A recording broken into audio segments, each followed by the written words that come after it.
हमारे चैनल में आपका बहुत बहुत स्वागत है। सभी को मेरा नमस्कार, राधे राधे। आज हम सुनेंगे इंदिरा एकादशी व्रत कथा। 28 सितंबर शनिवार को इंदिरा एकादशी का व्रत रखा जाएगा। जो व्यक्ति इंदिरा एकादशी का व्रत करता है उसके पितरों को मोक्ष की प्राप्ति होती है। तो आइए इंदिरा एकादशी व्रत कथा शुरू करती हैं।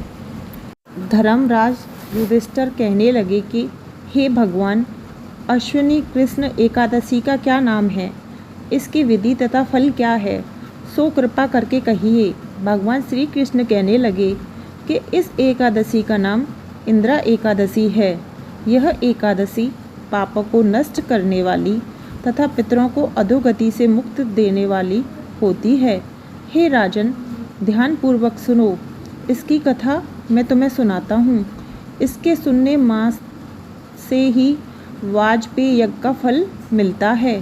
प्राचीन काल में सतयुग के समय में महेशमती नाम की एक नगरी में इंद्रसेन नाम का एक प्रतापी राजा धर्मपूर्वक अपनी प्रजा का पालन करते हुए शासन करता था। वह राजा पुत्र, पौत्र और धन आदि से संपन्न और विष्णु का परम भक्त था।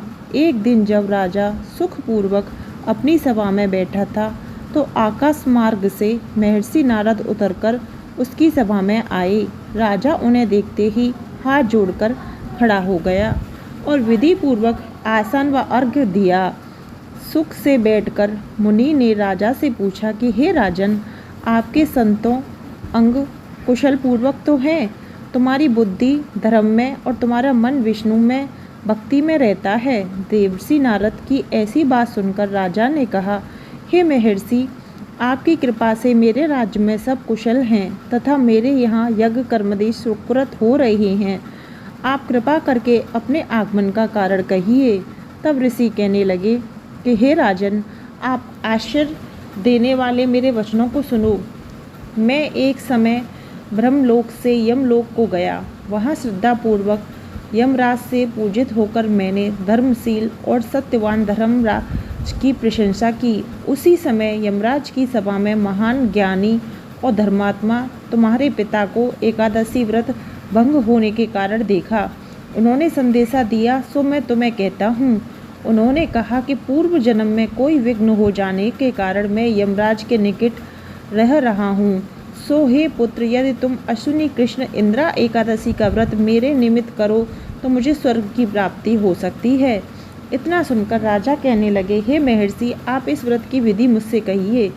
नारद जी कहने लगे, अश्विनी माह के कृष्ण पक्ष की दशमी के दिन प्रातः काल श्रद्धापूर्वक स्नान आदि से निवृत्त होकर पुनः दोपहर को नदी आदि में जाकर स्नान करें। फिर श्रद्धापूर्वक पितरों का श्राद्ध करें और एक बार भोजन करें। प्रातःकाल होने पर एकादशी के दिन दातुन आदि करके स्नान करें। फिर व्रत के नियमों को भक्तिपूर्वक ग्रहण करता हुआ प्रतिज्ञा करें, मैं आज संपूर्ण भोगों को त्याग कर निराहार एकादशी का व्रत करूँगा। हे अच्युत, हे पुंडरीकाक्ष, मैं आपकी शरण हूँ, आप मेरी रक्षा कीजिए।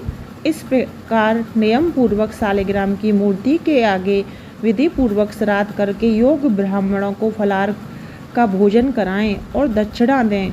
पितरों के श्राद्ध से जो बच जाए उसको सूंघकर गौ को दें तथा धूप, दीप, गंध, पुष्प, नैवेद्य आदि सब सामग्री से ऋषिकेश भगवान का पूजन करें।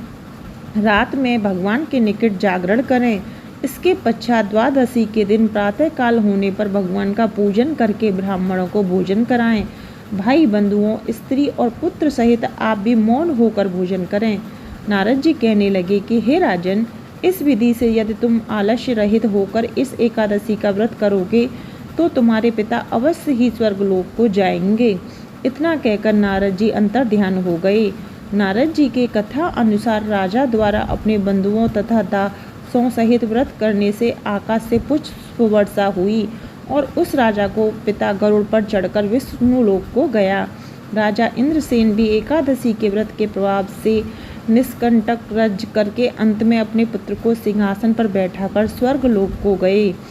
हे युधिष्ठिर, यह इंदिरा एकादशी के व्रत का महत्व मैंने तुमसे कहा है। इसके पढ़ने और सुनाने से मनुष्य सब पापों से छूट जाते हैं और सब प्रकार के भोगों को भोगकर वैकुंठ को प्राप्त होते हैं।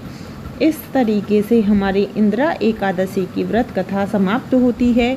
आपको हमारी वीडियो कैसी लगी ये कमेंट बॉक्स में ज़रूर बताएं। वीडियो पसंद आई हो तो चैनल को सब्सक्राइब करें और वीडियो को लाइक शेयर अवश्य करें। इस तरीके की व्रत कथाएं, त्योहार की पूजा विधि की सारी वीडियो आपको हमारे चैनल पर मिलती रहेंगी। सभी को मेरा नमस्कार। इंदिरा एकादशी की आप सभी को बहुत बहुत शुभकामनाएं। राधे राधे।